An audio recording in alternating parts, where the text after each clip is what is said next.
नमस्कार विद्यार्थियों। आज हम जिस टॉपिक पर चर्चा करेंगे वो है काव्य रीति।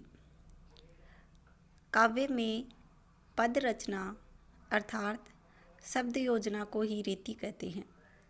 जैसे हमारे शरीर में अंगों का विन्यास होता है, वैसे ही काव्य में रीति होती है।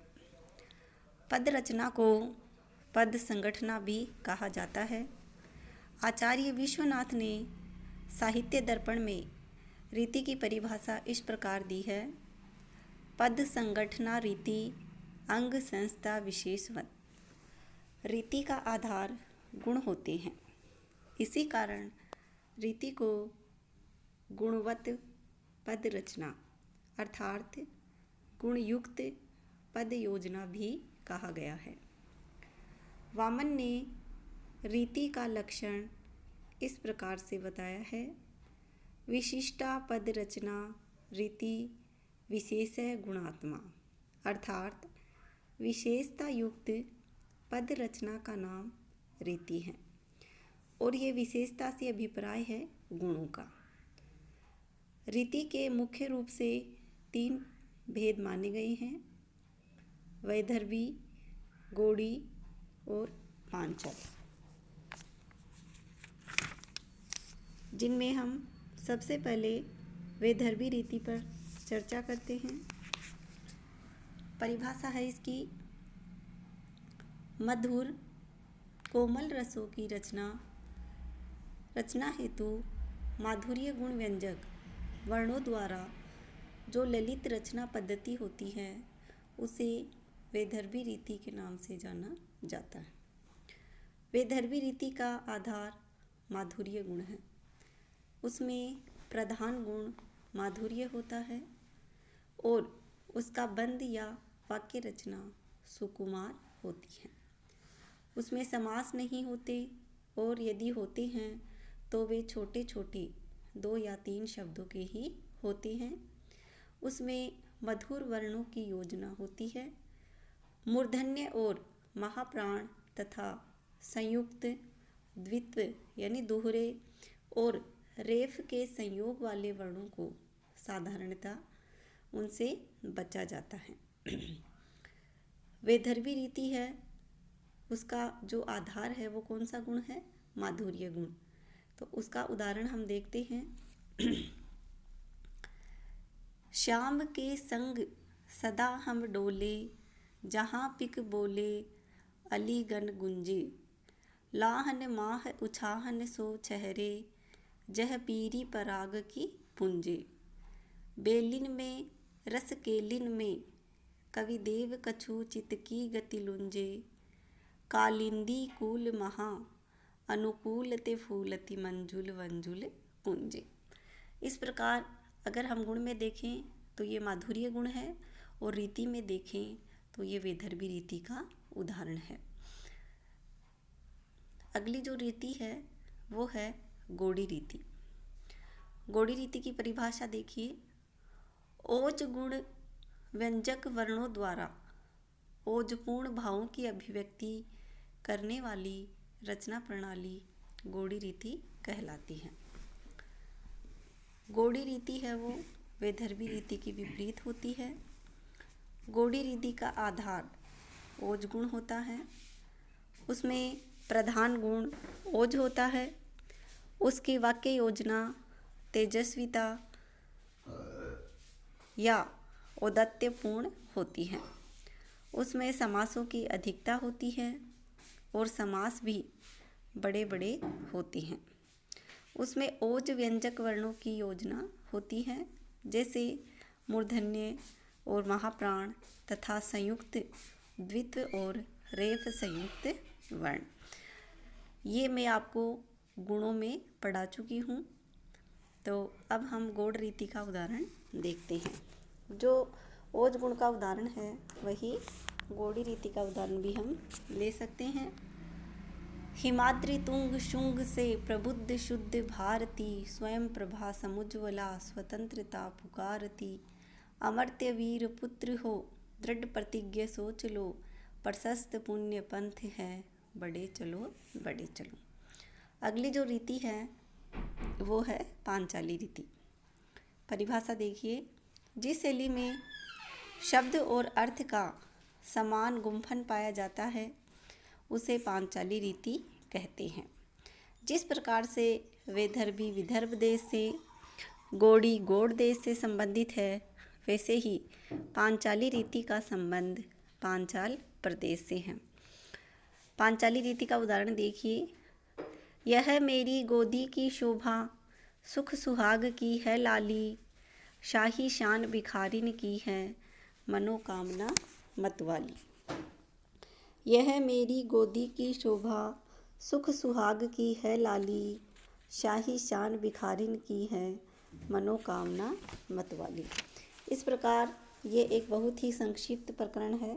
काव्य रीति यह काव्य गुणों से जुड़ी हुई है। और अब हम अगले टॉपिक पर चर्चा करते हैं, वो है काव्य दोष। महाकवि तुलसीदास जी ने कहा है कि विश्व गुण दोषमय है, अर्थात सृष्टि की रचना में गुण है तो दोष भी होते हैं, किंतु काव्य रचना में प्रायः निर्दोषता पर बल दिया जाता है। अर्थात कवि को अपनी रचना में दोषों से बचना चाहिए, ऐसा आचार्यों ने परामर्श दिया है। अग्नि पुराण के रचयिता ने कविता को निर्दोषाः दोषावर्जितम कहकर दोषों से बचने की आवश्यकता बताई है। विद्यार्थियों, जैसे अगर हम भोजन करते हैं और सुंदर भोजन या अच्छा भोजन करते समय कोई कंकड़ आ जाता है तो भोजन का समस्त आनंद है, स्वाद है, वो नष्ट हो जाता है। वैसे ही काव्य में कोई दोष आ जाता है तो काव्य के समस्त आनंद को नष्ट कर देता है। काव्य दोष की परिभाषा देखिए, काव्य दोष उन बातों को कहते हैं या उन धर्मों को कहते हैं या उन तत्वों को कहते हैं जो काव्य रस के आस्वादन में, अर्थात काव्य का आनंद लेने में, काव्य का रस लेने में हमें बाधा पहुंचाते हैं। जो काव्य रस की हानि करते हैं उन्हें हम काव्य दोष के अंतर्गत मानते हैं। संस्कृत के आचार्यों द्वारा दोषों के अनेक लक्षण भी दिए गए हैं। जैसे आचार्य विश्वनाथ ने कहा है, रसापकर्ष का दोषा, अर्थात काव्य के आनंद को हानि पहुंचाने वाली बातें ही दोष हैं। आचार्य मम्मट ने कहा है, मुख्यार्थ हति दोष है, अर्थात काव्य के मुख्य अर्थ में, अर्थात रस की हानि ही क्या है, दोष है। इस प्रकार से अलग अलग विद्वानों ने काव्य दोष की परिभाषा अलग अलग दी है। सरल शब्दों में तो हम यही कह सकते हैं कि जब हम काव्य का रसास्वादन करते हैं और रसास्वादन में कोई बाधा हमें होती है तो वहाँ काव्य दोष होते हैं। काव्य दोष मुख्यतः 3 प्रकार के माने गए हैं, शब्द दोष या पद दोष, वाक्य दोष और अगला जो है वो है अर्थ दोष।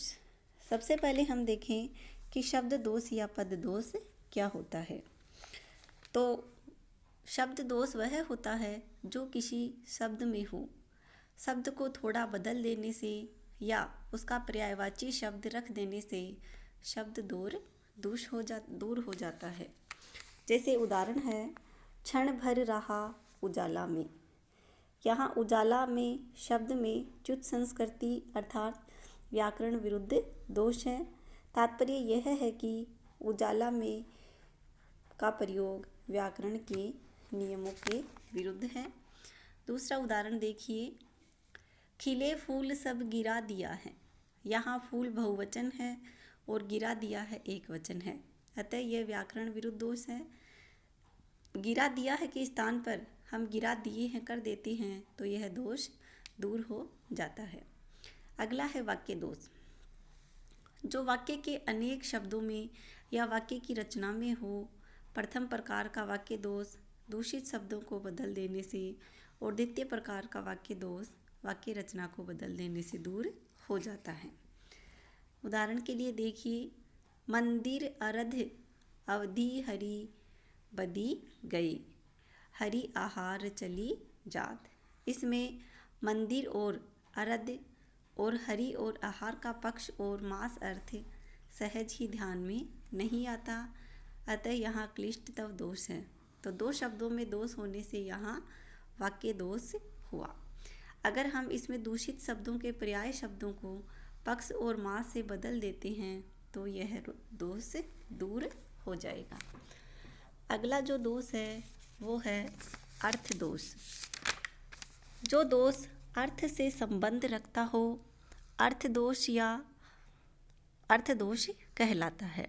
अर्थ दोष शब्दों को या पर्याय शब्द से बदल देने पर भी बना ही रहता है, वह दूर नहीं होता। उदाहरण के लिए देखिए, दृश्य बड़ा था चारु मंजू सुंदर मनमोहन। यहाँ मंजू, सुंदर और मनमोहन शब्दों का वही अर्थ है जो चारु शब्द का है, अतः यहाँ अर्थ की पुनरुक्ति हुई है और पुनरुक्त नामक दोष है। इन शब्दों को पर्याय शब्दों से बदल देने पर भी यह दोष बना रहता है। इस प्रकार यह अर्थ दोष है। अब हम जो आपके सिलेबस में दिए गए हैं उन प्रमुख दोषों का विवेचन करेंगे। सबसे पहले है च्युत संस्कृति दोष। जब व्याकरण विरुद्ध अर्थात व्याकरण की दृष्टि से दूषित शब्द या शब्दों का प्रयोग किया जाए वहाँ च्युत संस्कृति दोष होता है। संस्कृति का आशय यहाँ पर हम व्याकरण से लेंगे। उदाहरण के लिए देखिए, क्षण भर रहा उजाला में। यहाँ उजाला में के स्थान पर उजाले में होना चाहिए था। इस प्रकार यहाँ व्याकरण दृष्टि से दोष है, तो यहाँ च्युत संस्कृति दोष है। एक उदाहरण और देखिए, अरे अमरता के चमकीले पुतलों तेरे वे जय नाथ। यहाँ पुतलों के साथ तेरे प्रयोग व्याकरण विरुद्ध है, यहाँ होना चाहिए था तुम्हारे शब्द। इस प्रकार से इन दोनों ही उदाहरणों में च्युत संस्कृति दोष है। अगला जो दोष है वो है श्रुति कटुत्व। जब कानों को उद्वेगजनक परुष वर्णों, परुष यानी कठोर वर्णों वाले शब्दों का प्रयोग होता है, मूर्धन्य वर्ण और संयुक्त वर्ण साधारणतः परुष और श्रुति कटु होते हैं। उदाहरण के लिए देखिए, पर क्या न विशोत्कृष्टता करती विचारोत्कृष्टता।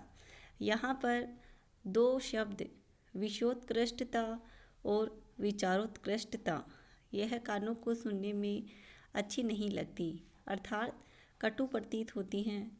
इस प्रकार से इस उदाहरण में श्रुति कटुत्व दोष है।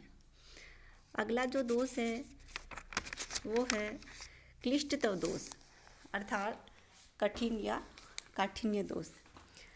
जब काव्य में अर्थ सहज ही समझ में न आवे, अर्थात अर्थ समझने के लिए बहुत माथापच्ची करनी पड़ती है, बहुत सोचना समझना पड़ता है, तो वहाँ क्लिष्टत्व दोष होता है। उदाहरण के लिए देखिए, हेमसुता पतिवाहन प्रिय तुम उसमें रति न फेर। हेमसुता पतिवाहन प्रिय तुम इसमें रति न फेर। इस पंक्ति में हेमसुता पतिवाहन शब्द का अर्थ सहज ही ध्यान में नहीं आता। यहाँ हेमसुता से तात्पर्य है हिमालय की पुत्री पार्वती, पार्वती के पति शिव और शिव के वाहन कौन है? बेल, अर्थात मूर्ख। यहाँ हमें मूर्ख शब्द का अर्थ लगाने के लिए बहुत सारे शब्दों का अर्थ समझना पड़ा है। इस प्रकार यहाँ से यहाँ क्लिष्टतव दोष है। एक अन्य उदाहरण और देखिए, सारंग ले सारंग चल्यो सारंग पूगो आय, सारंग सारंग में दियो सारंग सारंग माय। इस पद में प्रयुक्त सारंग शब्द के विभिन्न अर्थ सहज ही ध्यान में नहीं आते।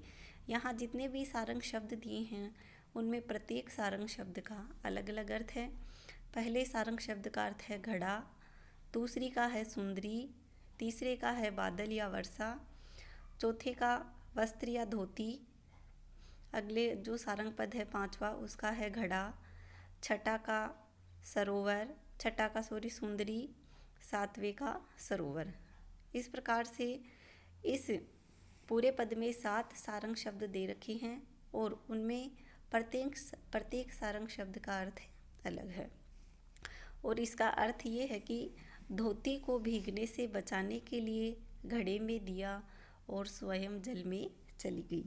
कि कोई स्त्री है वो पानी भरने के लिए गई थी, लेकिन बारिश आ गई तो वो अपनी साड़ी को भीगने से बचाने के लिए साड़ी को खोलकर मटके में या घड़े में रख दिया और खुद नदी में चली गई, ताकि धोती है या साड़ी है वो सूखी रह जाए।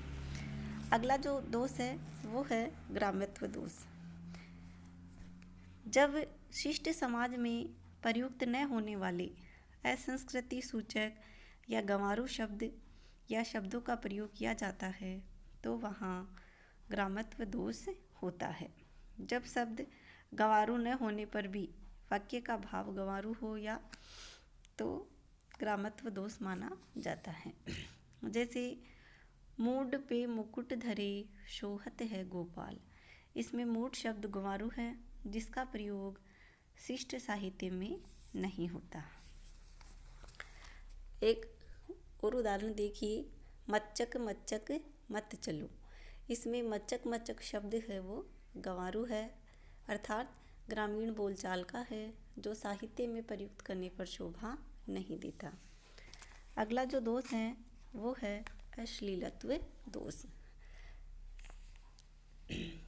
जब ऐसे शब्दों का प्रयोग किया जाता है जो वीड़ा अर्थात लज्जा या अमंगल का व्यंजक हो, या जब भाव वाक्य का वीड़ा या जुगुप्सा का हो तो वहाँ अश्लीलत्व दोष होता है। जैसे रावण के दरबार में स्थित अंगद का पाप, इस प्रकार यहाँ जुगुप्सा व्यंजक दोष है। अगला जो दोष है वो है अकर्मत्व दोष। जब वाक्य में शब्द का क्रम वाक्य रचना की दृष्टि से दूषित या अनुचित होता है तो वहाँ अकर्मत्व दोष होता है। जैसे उदाहरण के लिए अमानुषी भूमि अवानरी करूं, यहाँ कहा गया है कि भूमि को मनुष्य और वानरों से हीन कर दूंगा, मगर यहाँ अमानुषी शब्द भूमि के पूर्व नहीं किंतु पीछे आना चाहिए था, अन्यथा यह अर्थ निकलता है कि मनुष्यहीन भूमि को वानरों से रहित कर दूंगा। अर्थात जब वाक्य में या काव्य में अकर्मत्व दोष होता है तो उसका अर्थ है वो दूसरा निकलता है। संस्कृत के साहित्यकारों ने अकर्मक दोष केवल निपात शब्दों के अनुचित क्रम में ही माना है। अगला जो दोष है वो है दुष्कर्मत्व दोष। जब काव्य में क्रम शास्त्र अथवा लोक की दृष्टि से दूषित या अनुचित होता है तो वहाँ दुष्कर्मत्व दोष होता है। जैसे मारुत नंदन मारुत को मन को खगराज को वेग लजायो। खगराज का अर्थ होता है गरुड़, और गरुड़ का वेग मारुत यानी पवन से भी अधिक पर मन से कम होता है। अर्थात गरुड़ का वेग है वो पवन से अधिक होता है और मन से कम होता है। अतः यहाँ खगराज का उल्लेख मन से पूर्व होना चाहिए, अन्यथा जब मन के वेग को लज्जित कर दिया तो फिर खगराज के वेग का उल्लेख यहाँ व्यर्थ माना गया है। दूसरा उदाहरण देखिए, राजन देहु तुरंग मोही अथवा देहु मतंग। मतंग तुरंग की अपेक्षा अधिक मूल्यवान होता है, अतः पहले मांग मतंग की होनी चाहिए। जो तुरंग नहीं दे सकता वह मतंग कैसे देगा। मतंग का आशय यहाँ पर हाथी से है। अगला और अंतिम दोष है पुनरुक्त दोष। जब अर्थ की पुनरुक्ति हो जब वही बात दूसरे शब्दों में फिर से कही जाए तो वहाँ पुनरुक्त दोष होता है। उदाहरण देखिए, दृश्य बड़ा था, रम्य, मंजू, सुंदर, मनमोहन। यहाँ मंजू, सुंदर और मनमोहन अनावश्यक हैं क्योंकि वे रम्य शब्द के अर्थ में ही पुनरुक्त हुए हैं। इस प्रकार यहाँ पुनरुक्त दोष है। इस प्रकार ये हमने आपके जो पाठ्यक्रम में दिए गए हैं दोष, उन पर चर्चा की है। तो इस प्रकार आज के इस वीडियो में हमने 2 प्रकरणों पर चर्चा की, जिनमें एक है काव्य रीति और दूसरा है काव्य दोष। आज के इस वीडियो में इतना ही। धन्यवाद।